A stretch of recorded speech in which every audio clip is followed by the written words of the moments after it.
แล้วก็เราพูดเอาไว้ติดพันเนาะแต่ไหนยังโอ้ดอกเอาไว้ได้อยู่ทางก็ซอลลีเนาะแล้วปกิเตอร์โซดค่ะเอาไว้ได้ปรับพลาดเอาไว้ได้บ้าค่ะดอกปรับพ่อไว้ได้ปรับผู้ชัวผู้เนาะแล้วเห็นหนึ่งเราไว้ได้เลยอยู่ก็เนาะติดพันนี่เนาะก็ซอทางก็ซอไว้นี่กวยไว้ได้เลย Amarin TV News เนาะมาตาดีเลยเนาะปากกาเล็กกว่าตะโกเนาะแกเป็นเลยกว่าตะกูอมรินทีวีเดพลาทเวดาตากระสอคู่ต่อจับกระเรียงรอบเข้าไทยเนาะพ่อปวกเหยอเห็นหนึ่งเลยฮึเวดาเลยอยู่ก็เนาะตาตะไคร้ปัจจัยอย่าเบื่อกันยาคุยกันเตียบอย่าอาทอสื่อทางไงนี่หรอแกเป็นเลยก็น่าอยู่เตียบดีแหละขยับมาที่จังหวัดราชบุรีฮะเจ้าหน้าที่จับกะเหรี่ยงได้23คนหลบหนีเข้าเมืองแต่ว่ารอบนี้ไม่ธรรมดาเพราะอะไรเพราะว่าเขาไม่ใช่กะเหรี่ยงที่หลบหนีเข้าไทยมาเป็นแรงงานมาหางานนะฮะแต่เขามาหาคนและ23คนที่มาเนี่ยไม่ใช่ชาวบ้านธรรมดาแกเตียบได้เลยค่ะใครเนาะพ่อเวดาปวกเหยอคิชิเซอร์กะเนาะผู้ชัวผู้คิเซอร์กะเห็นหนึ่งเราเวดาเลยราชบุรีอัตตาเปอร์เนาะปัสสิทธิ์ไพ่นี้เห็นหนึ่งเราเนี่ยจะมีเล็กแค่คือตาผิดตามาบ้าชาตนากีเกเฮมาทุเพลทท่อกิวได้ปวดกันนี่หรอมีอาชีพหน้าที่การงานบางคนเป็น DSI กะเหรี่ยงฮะตอนนอนนี่เดี๋ยวได้ปวดละเฮสิฟ้าขี้ชิเซอร์กันนี่เนาะตอนนอนนี่อัปโตติเลกันยอDSI เนี่ยแต่เล DSI เนี่ยไม่เลยอยู่นี่เนาะก็ว่าเลยกรมสอบสวนคดีพิเศษแต่เล DSI เนี่ยโอ้ดอมูดาเลยเอาเวดาบ้าเขตเราบัวเราเวดาตาเรตากลุเลยอากอเคสิฟ้านี่หรอโอ้โหงงไหมอย่าเพิ่งงงนะปฏิบัติการครั้งนี้ปลัดฝ่ายความมั่นคงฮะนำกำลังเข้าไปตรวจสอบเหตุการณ์เกิดขึ้นจังหวัดราชบุรีกะเหรี่ยงชายกะเหรี่ยงหญิง23คนแต่ส่วนใหญ่ที่มาเนี่ยเป็นผู้หญิงนะฮะดอเวดาปลัดเนาะเลราชบุรีเนี่ยเดกอลเวดาสาธิตพาเนี่ยว่าเราพ่อเวดาปว่ากันยอขี้เสื้อไงนี่เนาะป้าเดปอมือป้าเดปอควาอาดาตาตะกี้มีปอมือเตเวมารวมตัวกันอยู่ที่ตำบลบ้านหนองพันจันทร์เฮปาผู้ทอศาสตร์ตำบลกอเวดาเลบ้านหนองพันจันค่ะการขวาวิสาสุอำเภอบ้านคาราชบุรีเลบ้านคาราชบุรีอัตตาเปิดตะกปะมาทำไมจ๊ะมาตามหาคนบ้านตาสีก็ซื้อให้คือมันตาดิเลแต่ว่าได้สาเหตุคือปวกันยอเลอาริดุเลอสุเวสิฟ้าอาวพอคู่ละกะใครจ๊ะคนสำคัญเป็นผู้นำสูงสุดของหมู่บ้านมาตากาเลเนาะเอาไว้จะสีกว่าไว้ได้ตาปอมืออักลาตกาตาปอมือตกากลาเตไว้ได้เลยมีปวอาคุดดูกเตินเลยประสวปุ่นนี่หรอครับแล้วทำไมมาที่นี่เด้อนปวอาคุดดูกันเนี่ยให้มัมตาดิเลยเลยทำไมมาราชบุรีเขาให้คือมัมตาดิเลยราชบุรีเลยเขาโดนเจ้าหน้าที่ที่นี่จับมาเมื่อแต่เวเพสเซอร์ซอปุกวินี่เนาะอยู่พ่อขาปตานี่หรอปะคุดกันนี่3 วันก่อนสถานีตำรวจภูธรบ้านโป่งราชบุรีจับเหรอใช่ฮะเทวดาบ้านโป่งราชบุรีอเปอร์ก็เนี่ยพ่อสุจารไม่ยาเทวดามีตำรวจภูธรราชบุรีจับผู้นำสูงสุดของเข้ามาตานี่ดิเลเขาเล่นเนาะพ่อยอนปวอาคุดดูกันเตอร์กันเนี่ยเด้อ3 วันก่อนนี่ถือว่าเป็นปฏิบัติการต้องมาชิงตัวกลับตอนนี้เทวดาเกล้าเกวดาเลปวคิชิเซอร์กันนี่เนาะอัตตาพิตามาเลกับบ้าเฮมาทุเพลดเกวดาอาคุดดูกันเตอร์กันนี่หรอเจมส์บอนด์ว่ะไว้ยูมาตากสอดเดวิดันตานี่อัปตอลเจมส์บอนด์ยามอื่นตานี่อย่างกันในหนังเอาละค่อยๆฟังกะเหรี่ยงเหล่านี้นะฮะเป็นกะเหรี่ยงอิสระซึ่งเขามีบ้านเมืองเป็นของตัวเองเดวิดาปัวสิทธิ์ไพ่นี้เนาะมีปัวกันยอดสบลีดพูนะอุดอาทีอุดอากอเขาปกครองตัวเองมีกฎสิญอปอติลากจะดาเวสาเนาะอุดอาตาสุตาซ้อมมันดุมตาสิทธิ์ผ้ากฎหมายเป็นของตัวเองเขาไม่อยู่ใต้อำนาจของรัฐบาลเมียนมาปวดสิทธิ์ไพ่นี้แต่เวตู้เลือไปยอปดูอัตราโซตาโซพอละบ้าโอ้ดอกจะที่จะกอดาเวล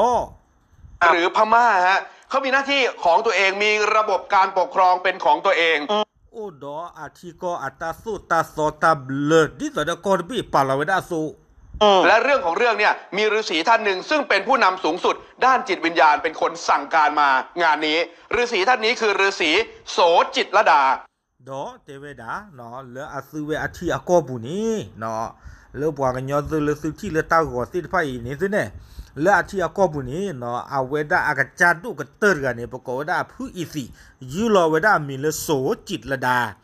ตอนนี้ช่วงนั้นก็มีเลอดอกโกเวดาจอปาโยจอปาตาอุตาชัวรอดเนาะโยจอปาตาอุตาชัวรอดนี่แต่มีโสจิตรดาบ่เนาะก็สวนจิตรดา มอบอำนาจให้คณะ23กะเหรี่ยงเนี่ยมาตามแอร์ซอซอ เตเวดาเนาะเอาเวดาอาคุดูกะเตตกะพูอีสีกะจ้าตกะขอโกมีเลโซจิละดานี่ฮีโลเวดาเตเวซาเวดาซาตมุดโกเคละคิจิเซกายนี่ซาบะเฮคือกิเวดาปาตกะเฮมาทุเพลละกิปาตกะนี่อามิวดาเลเอซอซอเยชมดากะมีเอปซอนี่โลแต่มีเอซอซอบะแอร์ซอซอก็คือผู้นำสูงสุดของหมู่บ้าน เตเวดาเอปซอนี่มีเวดาสวอนนี่อาคุดูกะเตโลเตเวถือว่าเป็นคนสำคัญเป็นคล้ายๆนายกอะอาปตอนเนี่ยมาตาที่สุดอยู่ก็เวดาเลยนายกรัฐมนตรีเนี่ยแต่ตาเลยเอปซอนี่เนาะก็เราว่าก็ได้เลย prime minister อาปตอนเนี่ยตาเลยเอปซอนี่นะฮะต้องมาตามกลับไปนะครับอาคูตานี้เนาะอยู่พ่อคลือปตาเนี่ยดื้อปกบ้าให้มาทุเพลละกิโลและกะเหรี่ยง23คนเนี่ยแบ่งออกเป็น4กลุ่มดอเตเวปากันยอคิชิเซไกนี่แล้วก็ให้มาทุเพลละกิเวดาเอปซอนี่นอพาลาเวดาเคลนี่ลุยพื้กลุ่มแรกที่อยู่ว่าถือว่าสูงสุดเลยกลุ่มที่เรียกว่า ASI เตเวดาตัวโคตรพื้นนี่ตาตพื้นเนี่ยทอกเตอร์หรอปตอทอกเตอร์หรอเนาะก็ลามีเลย ASI ตาตดูนี่อาตาปนอนี่มีเวดาชิกาอโกเนาะก็ยอชิกาโคดอโกปาดูนี่ ASI เปรียบเทียบได้กับเป็นตำรวจฮะนี่ไม่บ้าโทษตรอนี่แต่เวดา ASI นี่มีเวดาเปิดก้อนะเฮ้อเนาะเปิดก้ออาซุยเปิดก้อแล้วก็ DSI เปรียบเทียบได้กับเป็นสายลับดอคีพูดนี่ก็ได้เลย DSI เนาะ DSI นี่อยู่ก็ได้เลยสายลับอะคอมยอนนี่บีเบอร์เนาะตะโซ่ปาสิไฟนี่ปาตะดุยนี่กาเวดาชิกาบลูเนาะชิกาอาซูลาฮวาปากว่าได้จะเลยเนาะชิกาบลูนี่ ESI เนี่ยทำหน้าที่เผยแพร่ลัทธิฤาษีดอเซพูดนี่เนาะ ESIเนาะ ESI นี่ปว่าสิไฟนี่อุดมูดาเลกบ้าราลเวดาอีสิกจ้าเนาะอาตาสิเตเตโลอาตาเนโลสิไฟนี่ลอดอ ESI นี่อาชิกานี่เนาะอลวยนี่พิงเนาะอากอเซอร์พอครับแล้วมาพร้อมกันหมดเลยเหรอจะมาเผยแพร่เลยมาตามผู้นำไม่ใช่เหรอแต่มีความชำนาญด้านประเทศไทยดอกปว่าสิไฟนี่เดเตเวดาเนี่ยซื้อให้มาทุกเพลแล้วกินซื้อเอาเวดาโกโก้เอพิโซดมีอ่ะเนาะบาชานาเก็บปฏิภาพบาตามเมลอนี่เดี๋ยวขอบเลยซื้อให้อุบาเลยอยู่ก็ควรจะติญญานาเปิกเลมุมนอนนี่หรอเลยส่งมาฮะอีกคนหนึ่งซึ่งเป็นภารกิจของ GSI ฮะทำหน้าที่ดูแลความปลอดภัยตามดออากาเตอร์พูนี้ก็รออาศัยเลย GSIเนาะ GSI นี่ปว่าสิไฟนี่เนาะอุดมมูดาเลยก็บ้ากว่าทเวเวดาอสุเวสิไฟเนี่ยก็เชอเนาะไม่ก็อุจิเพลตกีเลยนะไม่ยบ้าที่เลยเนาะปว่าสิไฟเนี่ยอากาชิกานี่เอาเวดาสีม่วงเนาะ purple เนาะ violet color เนาะแนวชายแดนและต่อต้านความไม่เป็นธรรม23คนเนี่ยอยู่ใน4แขนงงานที่ว่านี้โคตรนี้แต่ว่าปาคิชิเซอร์ไงนี่เนาะอุเวดาเลตากระกระผ่านดูลุยพื้นเนี่ยกลานี่หรอเนาะคอมยองอุเวดาเล ASI ตเนาะอุเวดาเล DSI ตเนาะอุเวดาเล ESI ตเนาะอุเวดาเล GSI ตเนาะโอ้โหเนี่ยเวลามาดูแล้วรู้ยังไงว่าเขาเป็นยศตำแหน่งอะไรแต่เวลาเนี่ยก็สิญาดีเลยเนาะปว่าสิไพ่นี้อุดออัลลอฮ์อัลลาเนาะนักเวชาสิดีเลยเขาเลยแต่เปิดกันเลยกว่าสกุเนาะที่ตอนได้ตั้งก็เลยสุดที่นี้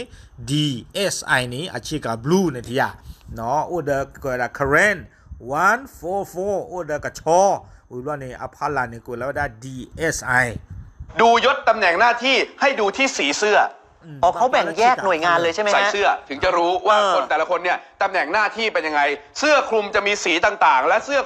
အခုတတော်နေနော်နကွာလာရှိကနေဒီရဘာလို့အခေါမျိုးနေဘဝနေမိကရှိကကောနေနဘသိညာကဲ ASI အမေကရှိကအဘလူးနေနဘသိညာဘဝနေကဲ DSI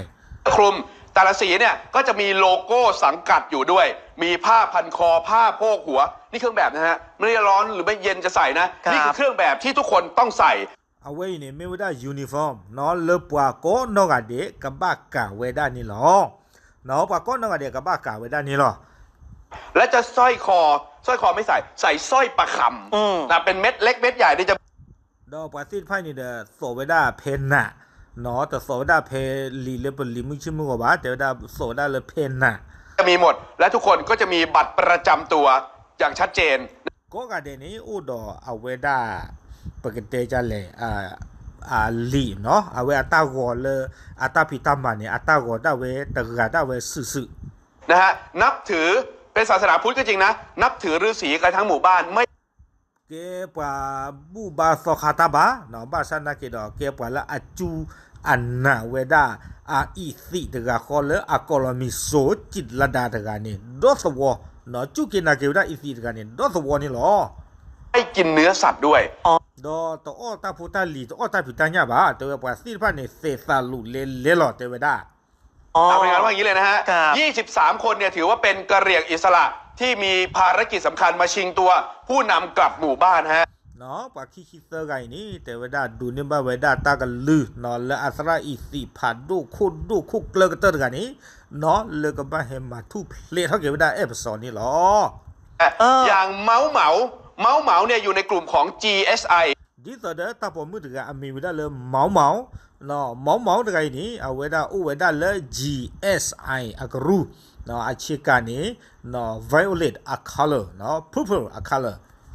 เดินทางมาไทยครั้งนี้ตามคำสั่งของท่านฤาษีเทวดาสาเหตุหนึ่งเลยอยู่ก้นบลอยเนี่ยสาเหตุเวดาดิสเดอร์สาโกคุเนาะสาพื้กจะสระอีสิตะกะอัตันเนี่ยหรอส่วนนี่หรอโสจิตรดาให้มาตามท่านแอร์ซอกลับหมู่บ้านอาคูตานี้เทวดาสาดุนบาตากันลื่นเหลือสากบ้าเฮเนาะดอกมาทุเพลทเท่ากิเวดาสาโกคุเอฟโซเนาะนี่หรอเป็นผู้นำคนสำคัญนะฮะมายังไงจะเมาบอกว่าเดบาตาซีกว่าดาเมาเนี่ยเดินเฮกเลดีเลยเขาเลยดีมือพูเหมารถมาเนี่ยที่หลังแล้วแต่ตอนมาทีแรกเนี่ยมาตามเส้นทางธรรมชาติเดดีมือพูระเตเชเตวดาเดจอเตวดาไปเฮลอาซอคานี่เดไปเฮลคอกเลลอนเอาไปเฮบี้เฮเบอร์มาเนาะเฮพลาเดเฮตซีบาเตวดาไปเฮลคอกเลตากจูเลตากติหาลคอจะนี่ผ่านด่านเจดีย์3 องค์แล้วมาลงอีกทีแล้วก็นั่งรถตู้มาที่ท่าน้ำราชบุรีจากนั้นค่อยเหมา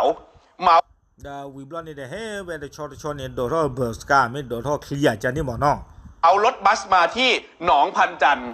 วิบลอนนี่งานเท่าเวด้ามอร์การนี่เฮลด้าเลยหนองพันจันนี่หรอตาลอยเลยว่าพ่ออร่อยสิเนี่ย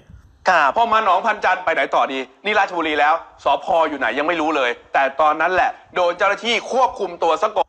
อาคูตานี่เฮวดาตุเพนน้องพันจาลเนี่ยแต่ยาวดาตาคูตาเมดบ้าบาเตวดาเชื่อญานี่เนาะวิบลอนนี่เปิดก็เล็กกว่าตีเวสุเวสิทธานี่เพนนี่ปรีก่อนโดนจับที่นี่ฮะฟังเสียงเมาเรียกกันนับอย่างว่าเมาแล้วเรารู้ไหมว่าเข้ามาเนี่ยมันผิดกฎหมายอันนี้ไม่รู้เลยค่ะกฎหมายไทยออกมาเป็นว่าสิกว่าเดมือพูเนี่ยว่าหนึ่งเลยเนี่ยตสิญญาอากามาตาสุตาซอเตวดาตสิญญาบาเตเวยังไงไม่รู้เหมือนกันเราอยู่ฝั่งโน้นนี่เราถือกฎหมายของเราใช่ปะเรามีกฎโน้เลยนี่ป่ะนี่โน้ดนักจัตตาสุตาซอจิหรอไม่หยากฎหมายของคณะกรรมการหมู่บ้านมี7 คนก็มีนะกฎหมายของเราแล้วท่านฤาษีเขาคุมทั้งหมดใช่ไหมที่หมู่บ้านเราคือพระฤาษีนะเขายกอำนาจให้หัวหน้าเอสซอเทวดาพวกเราไปดูสวรรค์นี่เนาะประพฤติอิสิสระพัดดูตะไกนี่สุลจิลดาตะไกนี่เด้อเอาไว้ได้ฮิลเอาไว้ได้ตาสุตังหมอแค่ละเนาะแล้วประกอบคู่สอเอฟสออสุผู้แค่ละแค่จอนี่หรอเอาเป็นมูลนิธิหมดเลยทีนี้ก็เอสซอจะรู้ทั้งหมดเลยค่ะแล้วก็คืออาคูตานี้เทวดาเอฟสอนี่เอาไว้ได้ก็คู่เอฟสอนี่อากาศญาไว้ได้ตาพิตามาอาเกกโลแค่ละแค่จอนี่หรอคือเขาดูแลแต่นี้เขาก็โดนจับด้วยใช่ป่ะเอาไว้ประมาตากซอเตวดาเดิมยันคนเอฟโซเนี่ยว่าพ่อคลิจิมิยาใช่ค่ะตอนนี้โดนจับมีเตวดาเนาะว่าพ่อเป็นตาคลือตะปากเตลอคุณคือตัวอยู่ใช่ค่ะเข้ามาตามท่านแอร์ซอผู้นำสูงสุดมีคำถามตามมาในฉับพลันทันใดไอตอนเข้ามาเนี่ยเต็มยศอย่างนี้เหรอเดอปาซีกว่าไว้ได้เดนเฮมาทุกเพลทเอฟโซเดอปาซีกว่าก็เดไว้ได้เดนเฮหนึ่งหล่อเลืออัตุคุณแล้วก็เชิญเนี่ยไม่เนี่ยเฮหนึ่งหล่อเล็กเล็กนกุนกาดีเลยเขาเลยเจนี่หมอไม่ใส่ชุดคล้ายๆกับชาวไทยเทวดาไม่บ้าไปแต่เฮกูเฮกากปรึกปรลอจอดีบ้าเทวดาไปเฮกูกาอยู่ลอไทยแหละชาวบ้านชาวเมืองธรรมดาถ้าเต็มยศยิ้มก็สะดุดตาตั้งแต่เทวดาเนี่ยไม่มากปรึกปรลอจิลอจอดเบื่อยันด้วยตาเนี่ยเฮข้อกอตัวเนี่ยเฮข้อกอคลีได้รับภาษียันเลยตาเชบ้าป่ะเมเชบ้าป่ะนาดว่าพอนาซื้อ ด่านเจดีย์สามองค์แล้ว ใช่ ไม่งั้นมันจะมาไม่ถึงราชบุรีนะครับ Min me jani ba de ma ka pru pro pa che le ko che de ne he de le ra che buri ba lo ti lo che we ne ครับแต่สุดท้ายแล้วแอร์ซอก็คงอยู่ที่สถานีตำรวจภูธรบ้านโป่ง a ko ta ni de da la ka te ne du ba do episode ko khu episode ga ne du ba do ko o we da phe ban pong pe ko pali aru pu ni lo ชิงตัวไม่สำเร็จนะฮะและยิ่ง a ko ta ni de da ta he ma che a we da ko khu episode blo nyai ni ta ke tho pa tho ba 23 คนนี้คุณจะมาตามใครเชิญใครก็แล้วแต่ไปนู่นเลย a ko ta ni de da ne su ki chi sa ga ni ne su ki he ma thu ple la gen su ko khu a ne su ki he ma ta de le ne pa de ba ba sa na kha khai ni le ni le ni ne le ma kwa su ta chu ta cha covid si kui ไปไหนครับ ตรวจโควิด อ๋อ ไปตรวจโควิดก่อนเพราะคุณเข้ามาโดยการลักลอบเข้าเมือง ครับ นะฮะ me le su ta he wa nu le yo ko ta blo nyai ni no su he wa nu hu su he wa nu bla lo a ko ta ni no su ka ba le ma kwa chu su ta sa si pha me wi ma di to le ti ko ta so ดังนั้นต้องมีการตรวจโควิดก่อน แล้วเดี๋ยวจะมีการดำเนินคดีข้อหาลักลอบเข้าเมืองโดยผิดกฎหมายนะ wi blo ma ni de pa ki su ta ka ma le su he wa nu lo le ti ko de be a pu ni ka ma ta so ni lo นะฮะ หน้ากากนี่เขาใส่ตั้งแต่ก่อนเข้ามาหรือว่าเข้ามาแล้วทางเจ้าหน้าที่รัฐของเราหาให้ใส่ก็ไม่ บาง รู้เหมือ ส่ น วน กัน เนี่ยมันเหมือนเจ้าหน้าที่รัฐเป็นคนแจกให้เลย นะฮะ ก็เขา ดอเปียไว้ได้แต่อัตราปนนอดใครอุดกลูอุดกเวอุดตนากีกลออุดมตัดเลสิญญาบะเนาะ เข้าใจนะฮะว่ามีพื้นที่ปกครองเป็นของตัวเอง แต่ว่าพอเข้ามาในบ้านเมืองเราต้องใช้กฎหมายบ้านเราดูแล เดยูปมาตักซอดสิญญาไว้ได้บะเนาะนะไว้ได้ดิสอเดเอาไว้ได้ตักคิชิเซกาตาเตียวนี่เลยซาอุดอซาซิซาทิซาโกซาอุดอซาตาเปตาปรายยูปมาตักซอเตไว้ได้ตมีกิตลากีโนเลนึงจาทีนึงจากอปูดูมีบาชานากิเนเฮเลอีเดนบาซูยูอัตาสุตาซอนี่ลอ แต่ไม่ใช่อยู่ๆจะเข้ามาแบบนี้ได้เลยนะครับ ก็ถูกดำเนินคดีไปตามระเบียบฮะ อาคูเดตานี่เนาะเนี่ยมีเอดเฮว่าหนึ่งเพตาบ้านน่ะสะเอาไว้นี่มีอยู่ก็นำมาจานี่ตัดสีบานนี่หรอเอาไว้นี่เนาะAmarin TV Amarin News ปาพลาทวดาบากันดอเอาไว้ปัวกันยอคิชิเซกาตัวคนปัวพ่อเคลือกาขอชีเนาะวีอาล็อกคีเนาะปัวพ่อปัวเจอปัวอากาขอชีเนี่ยวีบลนี่คิชิเซกานี่เนาะดีอาเกวดา ASI DSI ESI GSI ตินพานี่สาเกเฮมาทุเพลทเกวดาสากอคู่เอพิโซดนี่ลอบาสนากิดอากาเตบลนี่